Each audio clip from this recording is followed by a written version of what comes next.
मोलाची साथ दिलेली हे शेवटपर्यंत आम्ही पाहत आलेलो आहे. त्यांच्या सामाजिक कामात सोबत तर त्यांनी केलीच, परंतु इंडी मामांच्या सामाजिक शैक्षणिक कामाला न्याय मिळाला अशी माझी प्रामाणिक भावना या कार्यक्रमाच्या निमित्तानं मी इथं व्यक्त करतोय. कारण मानसशास्त्र संशोधन केंद्राच्या माध्यमातून मानसिक आरोग्य, ताणतणाव निवारण, व्यसनमुक्ती आणि मुलामुलींच्या वर्तणूक समस्यांचं निराकरण अशा अनेक उपक्रमांचे मानसिक सक्षमीकरण साधेल ह्याबद्दल माझ्या मनात शंका नाही आणि ती आज काळाची गरज आहे.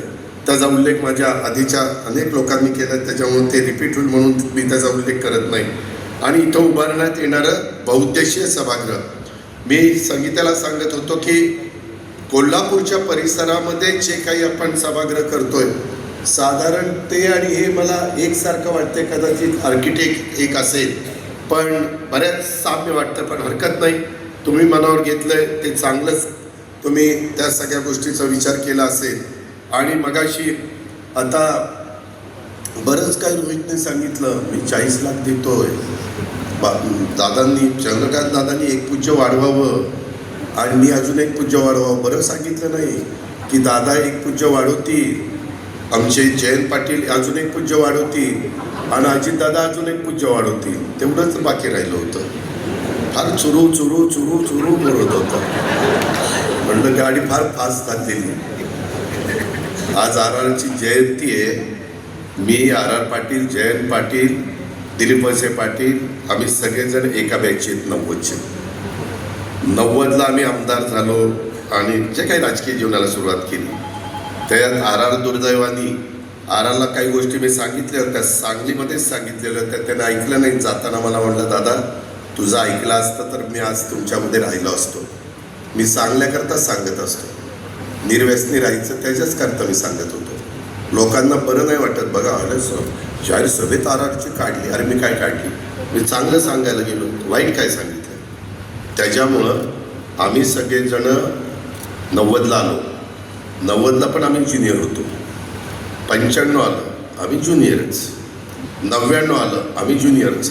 99ला तर विलासराव देशमुख, जयंतरावांना आठवत असेल, मुख्यमंत्री आघाडी करता कसं करायचं, काय करायचं. त्यावेळेस पवारसाहेब, प्रफुल्ल पटेल, त्याच्यामध्ये पदमसिंह पाटील, विजयसिंह मोहिते पाटील, त्याच्यामध्ये मधुकर पिचड आणि छगन भुजबळ हे सगळे राष्ट्रवादीचे नेते होते. मी, आर, जयंतराव आणि आमचे दिलीप वळसे पाटील खूप दिवस असेच वाया चालले होते. शेवटी काय करायचं तर चौघं गेलो मेट्रो सिनेमात कुठला तरी चित्रपट आपण बघत बसलो. म्हणजे आता काय करायचं, हे सांगतील तसं आपण ऐकायचं.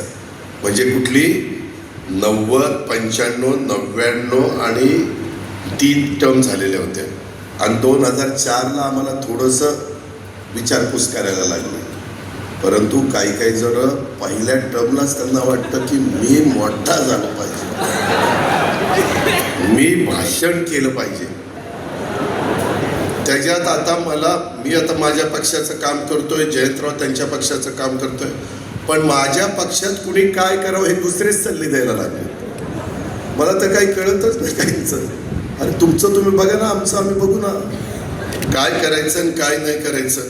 मगाशी बोलत असताना काहींनी सांगितलं किंवा दादा गावकीकडे लक्ष आहे, भावकीकडे पण लक्ष द्या. भावकीकडे लक्ष दिलं म्हणूनच तू आमदार झालास. जरा जयंतराव त्याला विचारा किती मतं पडली, पोस्टल बॅलेटमध्ये आलाय आपण. त्याच्यामुळं माझ्या कुणी मागे लागू नका. तुम्ही तुमचं काम करा. मी तुम्हाला एक अक्षर बोलणार नाही. मी जयंतराव ज्यावेळेसपासून मी आमच्या महायुतीमध्ये आहे, मी कधी तुमच्या कुणावर टीका टाकली केली? काय कारण आहे? तुम्ही तुमच्या विचाराने चाललं, मी माझ्या विचाराने चाललो. आणि शेवटी आपल्याला साध्य काय करायचं आहे? महाराष्ट्राचा सर्वांगीण विकास, शिवशाहू फुले आंबेडकरांची विचारधारा, ह्याच्यामध्ये आम्ही कुठं कॉम्प्रोमाइज करतच नाही. आणि त्यामुळे मला तर मगाशी ह्यांची सगळ्यांची भाषणं झाली तसं माझं संकट चाललेलं होतं. आणि जयंतराव गेले. मला वाटलं की मला एकाने सांगितलं, रोहितनं सांगितलं, जयंत पाटलांचं 12 वाजता काय हेलिकॉप्टर आहे आणि मला त्या हेलिकॉप्टरमधनं जायचं. अरे म्हटलं माझं भाषण ऐकायला नेमकी ही दोघं नाही आहेत आणि मी तरी सगळं ठरवलेलं होतं, ही बोलून मात्र गेली. त्याच्यामुळं पण ती आली. शेवटी माझं नशीब फार चांगलं आहे, कसं का होईना ते पुन्हा जुळूनच येत आहे. मित्रांनो, मला एवढंच सांगायचं, मगाशी हल्ली तर महाशयांनी सांगितलं, आवाजात प्रेमळपणा असलेलं देखणं नेतृत्व. जयंतराव पाटील, आम्ही काही देखणे नाही आहे. वाळव्याला बोलवायचं, इथं बोलवायचं तर आमचीच बिन पाण्याने करायचं. ही देखणार आणि आम्ही काय बिन देखणं आहे. तुला बघतोच, ये माझ्याकडे कसं काय येते. मित्रांनो, गमतीचा भाग जाऊ द्या, परंतु एकंदरीत बरेच विद्यार्थी बसलेत. मला त्यांना सांगायचं की बाबांनो, आज इथं कर्मवीरांच्या नावाने स्पर्धा केंद्र आहे.